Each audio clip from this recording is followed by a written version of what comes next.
My guest today is an amazing lady who has chosen to share her story, her relationship story with us. Valerie is an amazing woman that I met who got introduced to me by another amazing lady. I'm surrounded by amazing people. So, yeah, I feel blessed. Valerie had an experience, a relationship experience that I would say uh, changed some perspective for her and, right now put her in an amazing light based on the work that she's had to do on herself. And the intent for us having this conversation is to learn about Valerie's journey, to learn how she was able to navigate the challenge that was suddenly thrusted on her, and also to celebrate Valerie essentially. So, Valerie, welcome to BlueSitron. And for those listening, my name is Bim, and welcome back, Valerie. Thank you, Beam. Honestly, what an introduction. I don't know what to say, honestly. Beautiful. Thank you. Yes, you're welcome. So, Valerie, if you would like to start by just, telling us just a tiny little bit about yourself, and if you'd like to, then from then on, tell us about this gentleman who came into your life, the amazing time you spent together, and then the beginning of, uh, I don't want to use the word a shocker because it's not a shocker anymore in as much as it was at the time, but you have grown and moved on since then. So let's start with who you are. Yeah. Who am I? I'm not really sure. I've been living in London for quite a while now, and Mm-hmm. I love this city. Mm-hmm. And And yeah, you are French, yes? yes. So Okay. I'm really torn between France and England, really. And Okay. yeah, so I just really love England, and I've always loved speaking English and being surrounded by English speaking people. And but I do Nice. like going back to France, in the south of France, in the Basque Country. That's where my other home is, really. Okay. Okay. And there's something really important about me. I'm quite spiritual, actually. So that's something that is part of me and is me.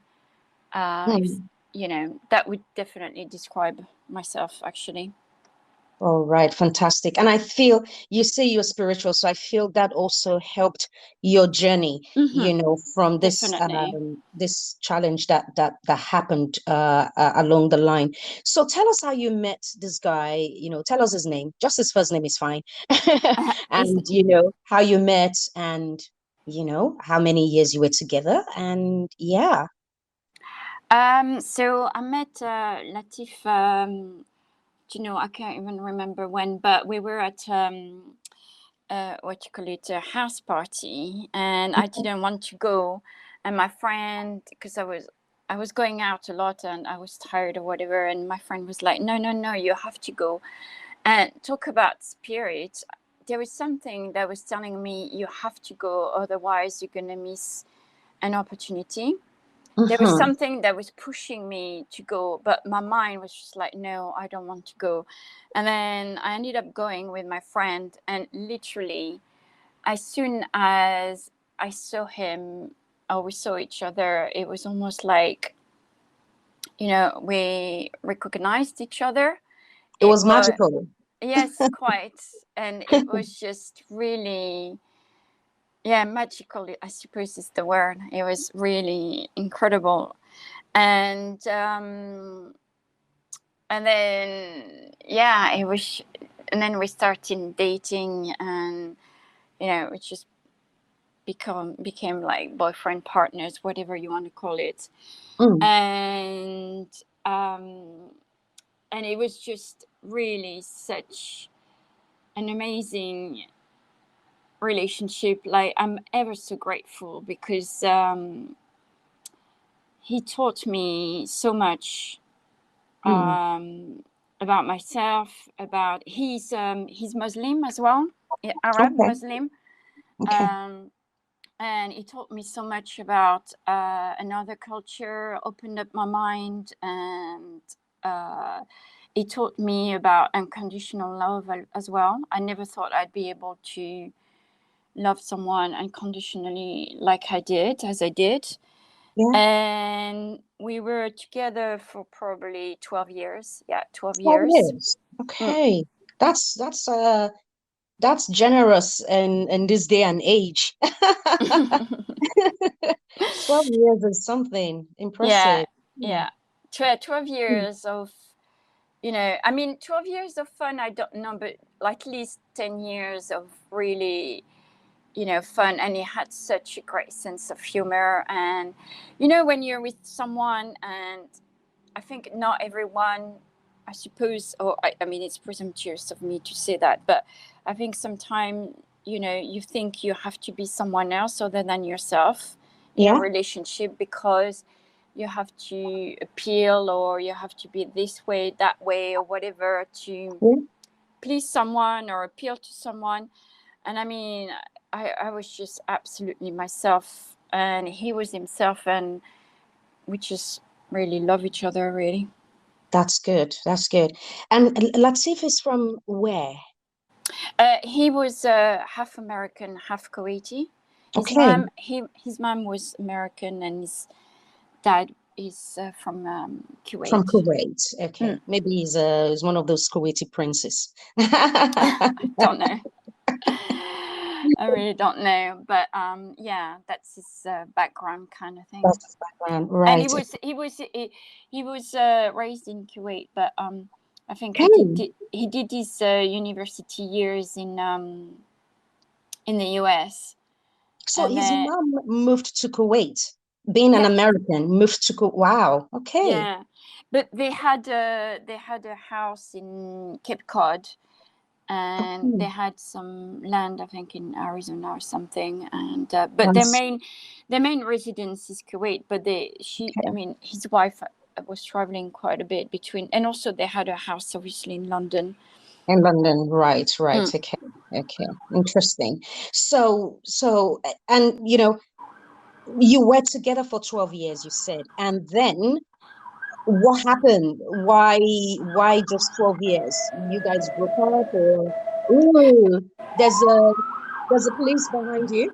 Yes, sorry about that. It's like No, it's okay. the It's background noise, I'm afraid. yeah, it's okay.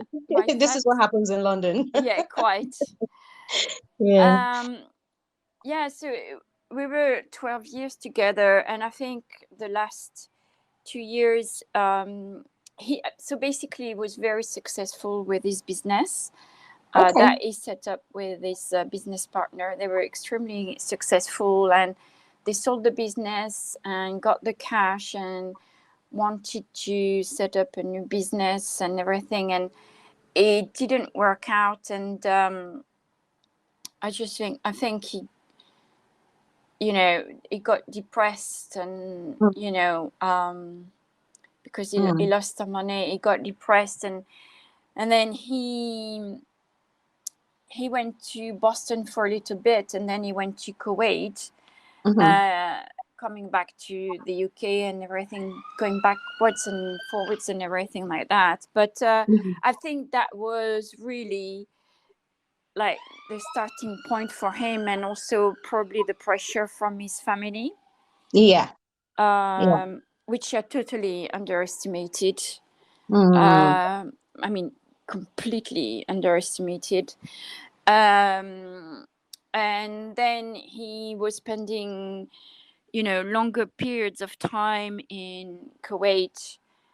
okay. And I think, you know, his family was there, and I suppose the pull of the family or whatever, because I mean, to this date, I don't know exactly what happened. Like, when I say I don't know, I from his mouth, I don't know from him exactly what happened, but I suspect it was pressure from his family, kind of thing. If you get please get married, you know, otherwise I'm gonna disinherit you or something like that. Yeah. Basically, you know, there Yeah. must have been like some kind of financial aspect to it, I Yeah. reckon. And Yeah. you know, all the Muslim family traditional setup that I really completely underestimated.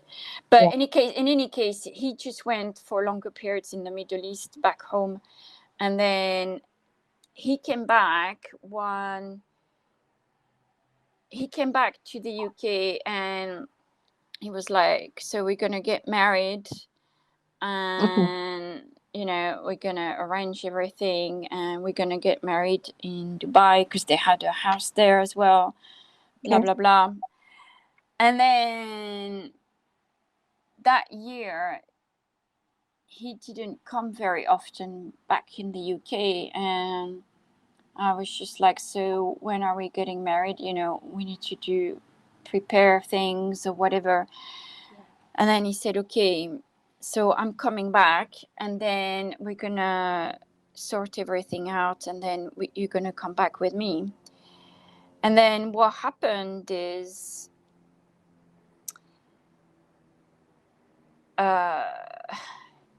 he was due to come back, and I called him the morning, and he was going to fly out the evening, overnight flight. Yeah. And I was staying at his parents' flat because we just like we were gearing up to go back to go to Kuwait and settle down there, or Dubai, or you know, basically Yeah. settle down in the Middle East. Yeah. And so I was talking to him on the phone, and it was just like normal conversation, you know, like inside jokes, absolutely totally normal. And then he was supposed to ring me back, I don't know, in the afternoon before he took off for his flight. And it just didn't ring me, and I just could sense that there was something wrong. Yeah. And I was trying to reach him and talk to him, and nothing was happening. And then in the end he called me, and he said, oh, I'm not coming tomorrow, I'll speak to you tomorrow morning. And I was like, oh, but what's happening? And he was like, oh, it's my dad. And I was like, something happened with your dad? And he said, oh, I gotta go. Hmm. So, and that was that. And then, I mean, needless to say that I just couldn't sleep that Yeah. night, because I just knew there was something. And then the morning after, I tried to call him, and his phone was disconnected. Right.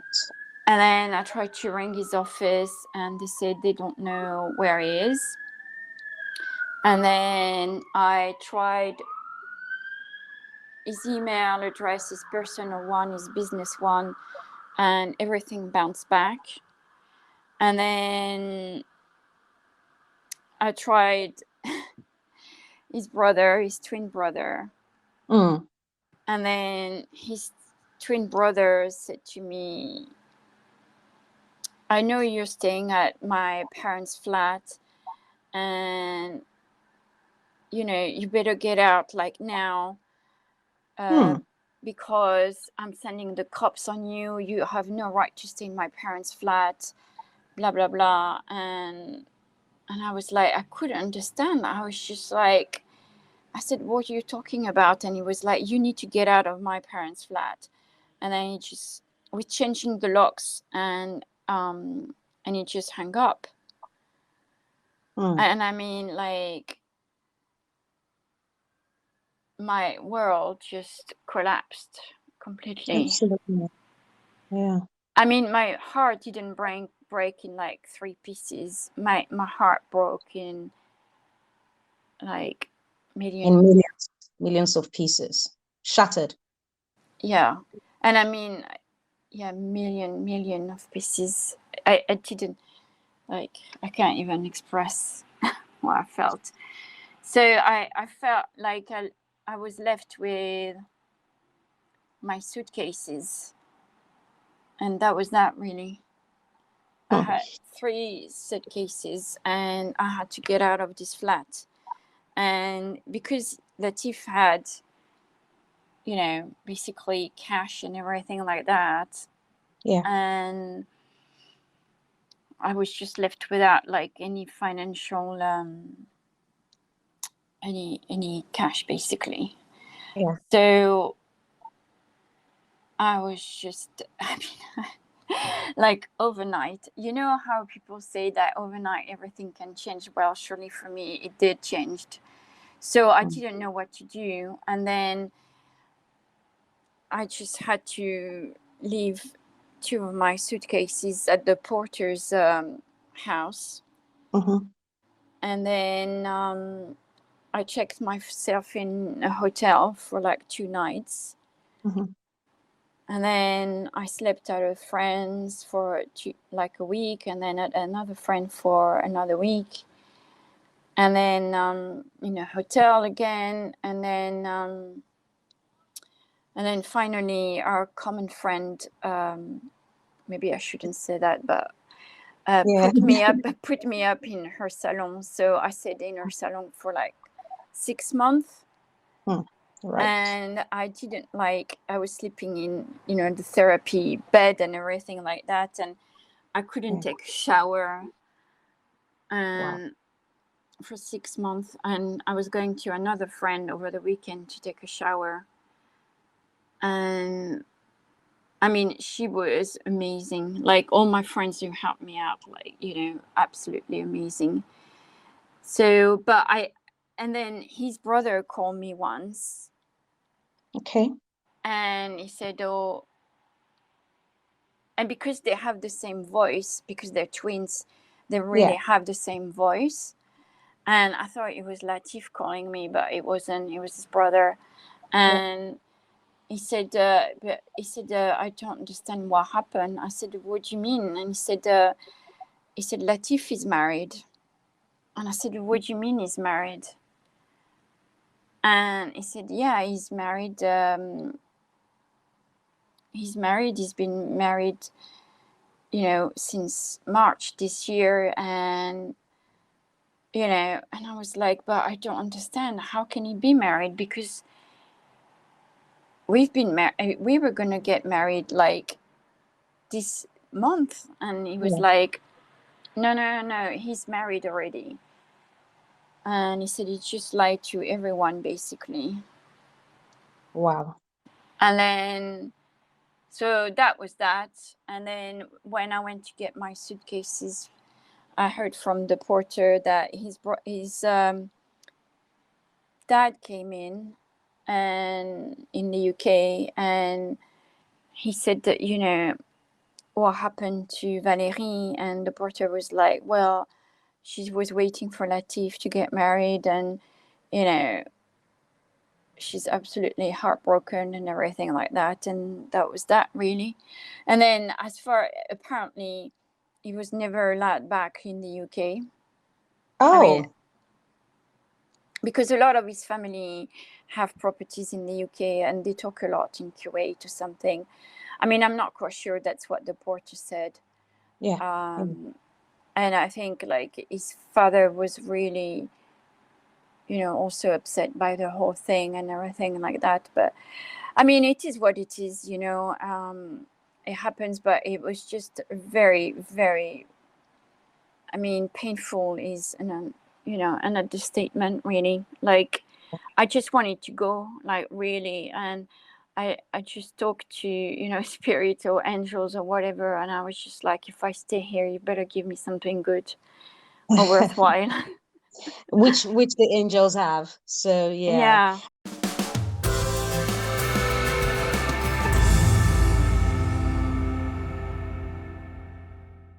I have a couple of I didn't want to interrupt your story because I think it was very important for, whoever is listening now or whoever listens in future, to, hear you properly and clearly and through and through.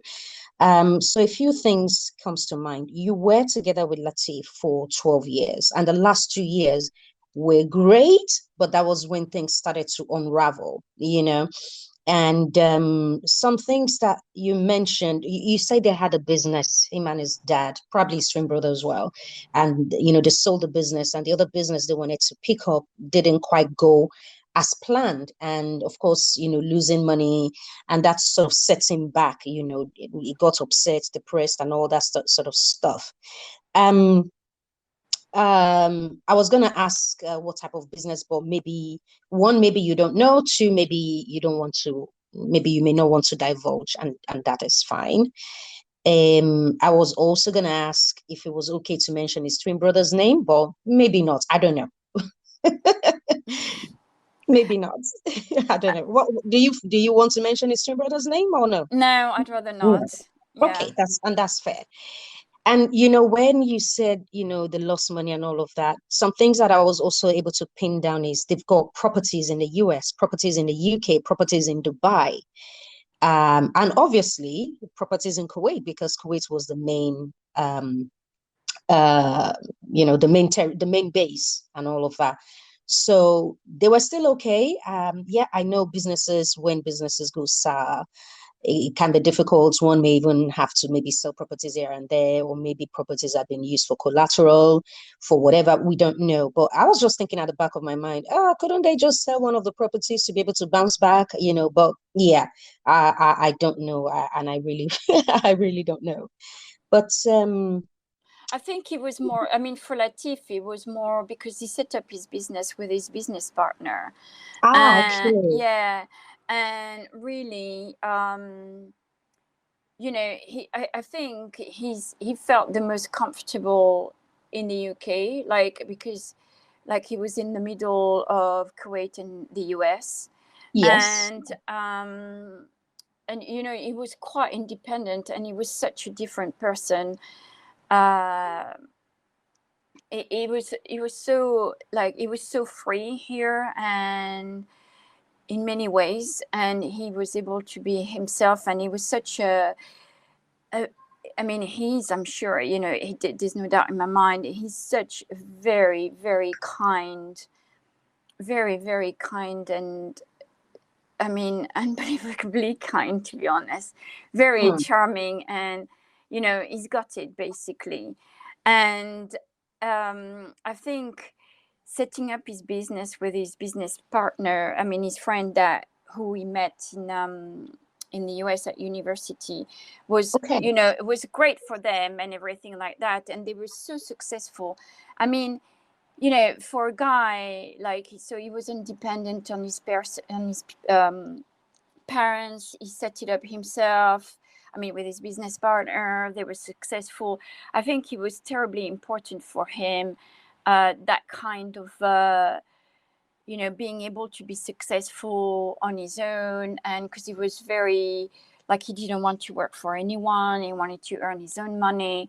And I think when he went to Kuwait, like, there was different ventures with his family, and then he went into the family business, i.e., like property in Saudi, property in Kuwait, construction, all that stuff. And I think that's where he was gearing to. So, like, more the traditional yeah, Kuwaiti way, family of business. doing business, yeah, Voila, yeah. yeah. Whereas when he was here, he was, I mean, totally. It was a complete different person, and I'm not lying. Like, I think, you know, when you're in different cultures, or maybe I don't know, but I mean, like, I'm not bilingual, but I know, like, I tend to, like, swing between French and English. I mean, it goes more towards English, but there's still a lot of stuff that I like about France and everything like that. But for him, he was, really bicultural. And then I think the UK was very much the middle ground that he was looking for, and that gave him some kind of balance. But Okay. then he went to Kuwait, and I think that was like, there was no way out, I suppose, kind of thing. Mm, wow. Yeah, I mean, I don't know, but I feel like we will never know. I just feel there Exactly. may be more to it, that he could not, that was maybe a little bit out of his control to come back to the UK. But what I find interesting was the fact that he said he was going to call you, and then he didn't. His phone got disconnected. His emails were, blocked. In a sense that you sent emails and it bounced back. Could it be that you were blocked? And I don't know, of course. But in my mind, I'm thinking he wouldn't have done this maliciously. Something definitely happened, and his hands were tied, and he could not do anything. He couldn't help himself in such a way that you were cut off everything. And the fact that his brother called you and said, "Oh, get out of my parents' house." I mean, you were friends with his brother as well, right? When you were dating the team. So that must have come to you as a shock that someone that you were close to, you were friends with, you were, in a relationship with his brother for 12 years, could just pick up the phone and talk to you in that manner and say, "Get out of my parents' house." I would be shocked because I wouldn't know where that was coming from. I would be too shocked to even react to say, I'll be like, why are you talking to me like that? What have I done? What's going on? And I think you were shocked. I think you're absolutely right, and I think also, I mean, I was certainly shocked, but I was beyond shocked. I was in total. It was in such a state, but I think also, to get back to your point about like lefty hands being tied up and everything, I think you're absolutely right. I think, definitely something happened. I mean, what happened probably is they find out that he was maintaining a relationship with me, which I thought was totally normal. I mean, like, I didn't know he got married, basically. So I didn't know. And I think probably like they didn't know because his brother said to me, "Oh, we know that Latif is like maintaining you or something." And I was like, "What do you mean maintaining me? Like, I don't understand." And so while you were in a relationship with him, he was already married to someone else in Kuwait. Yeah, that year when at the end. What year was this? Oh, I can't remember, but like, so he came to the UK. We discussed getting married. We discussed like preparations and everything, and then by the end of that year, he was supposed to come to the UK, come and pick me up, and then go to Dubai and Kuwait, and then that was what happened. And then, but to be honest, I mean,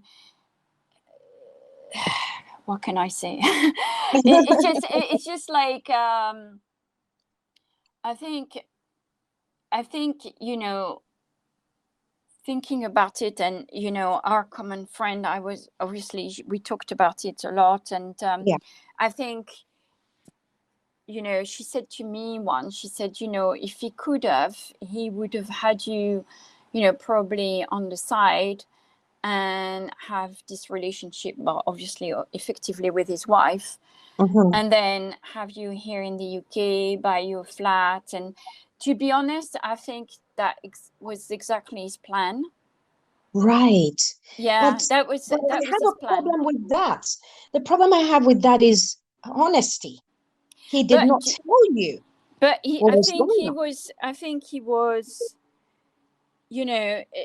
people do things, and I think, like, I can't judge him because, sometimes you're in a situation, and you just don't know, like, you think you would do the right thing, you think you would do this, that, and the other, and you think of yourself like so noble and everything else, but sometimes you're in a situation and you just make the best out of what it is. And I mean, that's the reality. Always people always judge and say, "Oh, I wouldn't do this, I wouldn't do that," but God knows, you just don't know. And I mean, like, it's not like he killed me or anything like that, but obviously it did kill me somehow, but I survived. But you know what I mean? And I think at some point he would have he would have said to me, look, I'm married and, I want you to stay here. And to be honest, I said to our common friend, if he had said that to me, I mean, if I were presented with the same situation right now, and I had that kind of relationship, and I would say probably yes, because I've evolved and I'm different. There's all kinds of relationships and everything like that, and it probably sounds completely abnormal and everything, but you know what? That's fine. But at the time, I probably didn't have the maturity, and I was just like, I wanted him whole for myself. And I mean, and also I was so much about conventions and all that stuff. And now I realize that there are all kinds of relationships. There's not just one way of having a relationship, like the way that society wants you to have. I mean, for me, that's my reality. It's just not like one way of having relationship. There's all kinds of relationships, and there are people who live together but not in the same bedroom. You make your own arrangements. What works for you best is what works for you, basically, and nobody should judge. Yeah, absolutely, absolutely. So there was something before we get to, your bounce back stage. There was something that also stood out to me was the financial bit. You mentioned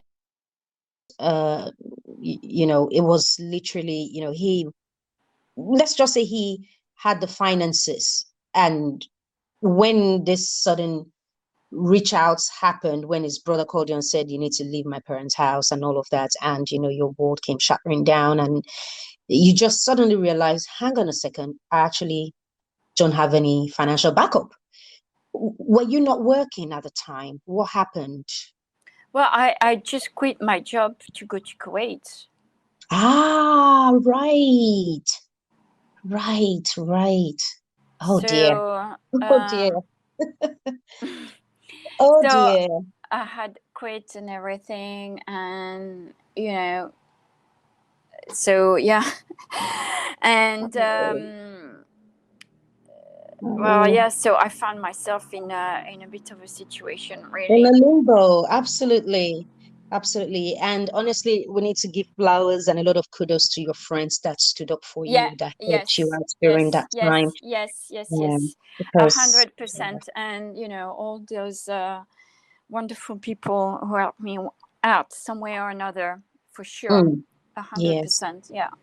Oh, thanks. Very big thanks to them. And Valerie, tell us how you bounced back. What do you do now? What are you up to these days? I mean, it took me a long time to bounce back. I mean, I want to really, like, it didn't happen overnight, and it certainly took me a long time. Did you go to therapy at any point in time?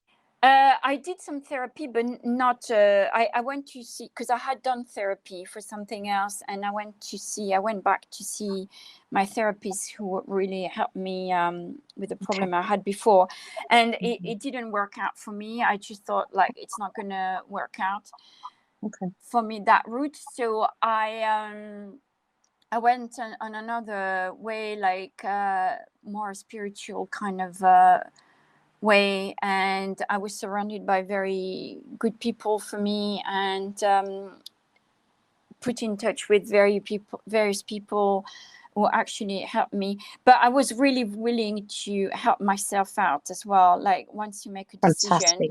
Yeah. But it like, he was coming in waves as well, I'm not gonna lie.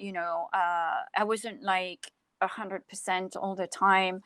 There was always things that was reminding me of Latif, because we were living in London, and all kinds of stuff. So it took me a really long time, and yeah, I would say I went more like towards the spiritual way. And I suppose people like certainly our common friend, you know, she really helped me out, Yeah. and other people as well, and understanding. And you know, they were telling me things, but I couldn't hear them. I literally could not hear them. It's a tough Uh, one, you know. It was a tough experience. Yeah. yeah, and then it's only now that I completely understand what they were saying, and Mm. so it took me, yeah, a long time. It wasn't like an overnight thing.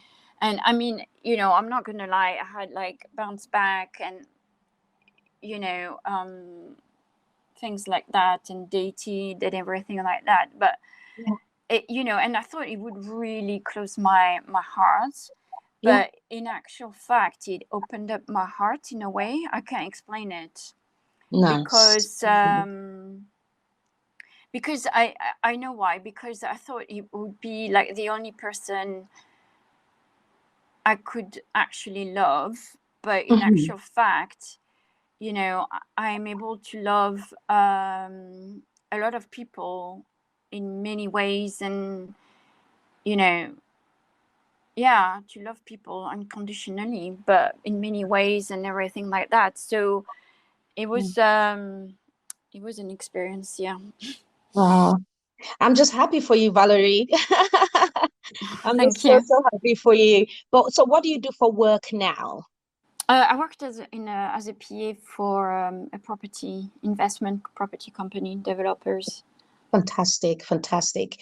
At least, you know, you're living your life, having a great time, enjoying life in London. Yeah, and I mean, like, you know, it's just to really, like, this is my story, and it's just a story, Yes. and I'm sure a lot of people have similar stories, same stories, whatever, Yes. or you know, different stories. But Wow. the reason why I wanted to, I suppose, say talk about my story, or this Mm. story rather, Yeah. is just that, you know, sometimes we think that, you know, our world completely collapses, and Mhm. you think like that's the end of it, or but it's the way you look at it. Like, either you decide for yourself that you want to get out and actually, you know, take your power back, Yeah. if there was maybe a lack of power or whatever the situation may be, I don't know. You know, that was my situation. And you know, I decided to, yeah, do something for myself, and you know, be who I am, and really embrace you know, almost what happened. You know, it wasn't like it could have lasted, I don't know, but it didn't, and that's what happened. That's what it is. Life happens. Yeah. And you know, life is made of several events in your life, little Absolutely. events, and that's what happens. But Yeah. I think it's important to always keep your power. Yeah. Yeah. Yeah. No, I agree with you. I hear you, and I respect what you're saying, your views, and you know, you say it's your story. There are people that have had similar experiences, probably even, you know, more challenging Mm, experiences. mm. And the important thing is for people to hear this and learn, in the sense that it's important you own, you know, your power. You have to be able to take back your power. At the end of the day, we're human. So if anything that is challenging happens, if it will break us, it will break us. But we now have to decide if we want to stay broken, or if we want to actually get up, you know, dust ourselves up and get moving and make things, you know, happen positively and get moving, you know. So that's the lesson I'm learning from your story, because out of the blue, just one day, everything changed just like that. Wasn't what you were expecting. 12 years gone down just like that. And yes, it took some time, you know, as you said, you know, and thanks to your friends again for helping, you know, and also most importantly is thanks to you for actually getting yourself back, because people are different. Some people, it would affect them in such a way that they may not even get back to to who they are again. They would need all the help in the world, and maybe they're unable to snap out of it. And some people, like yourselves, you are able to take it, own it, of course, after some time, and take your power back and be better for it.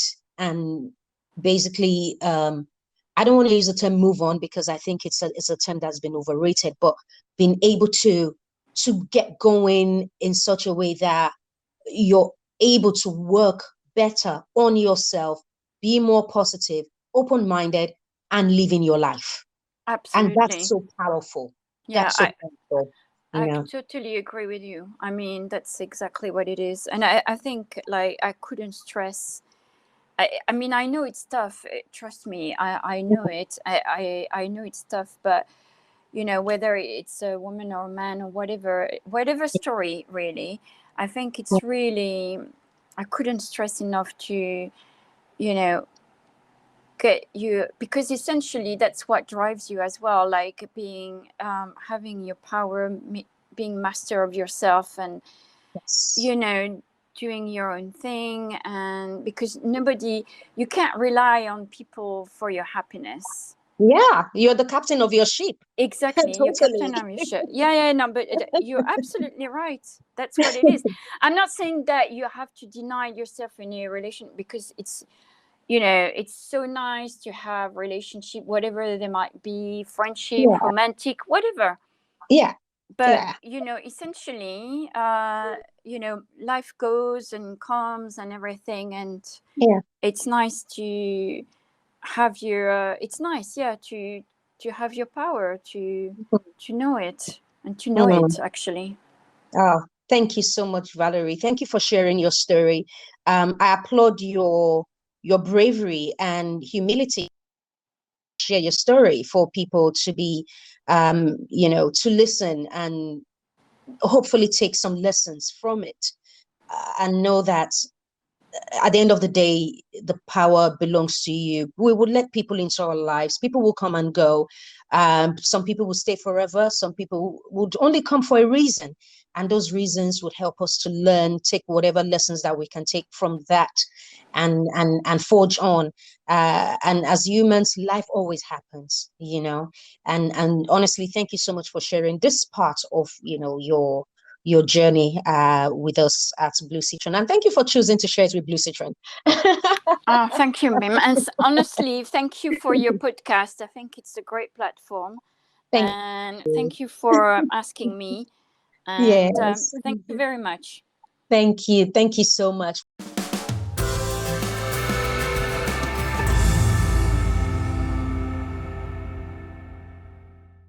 A big thanks to our listeners as well, and hopefully you're able to learn a thing or two from Valerie's story of, loving, because that's what it was, loving and experiencing, a challenge along the way, but bouncing back and owning uh, her power back, essentially, and just, and leaving and being even positive for it.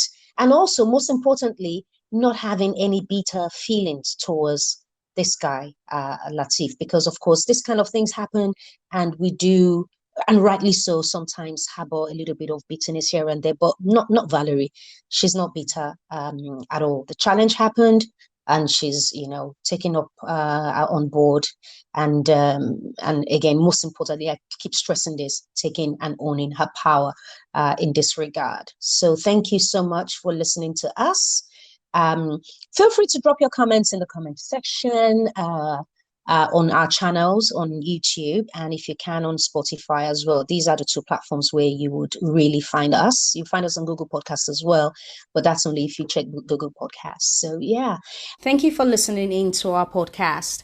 We'd like to introduce you to our partner, TouchBase Pro, Africa's leading email marketing platform and agency, experts at helping customers make money from their email marketing. And it is Bim from BlueSitron. Once again, do enjoy the rest of your day wherever you are. Thank you and goodbye.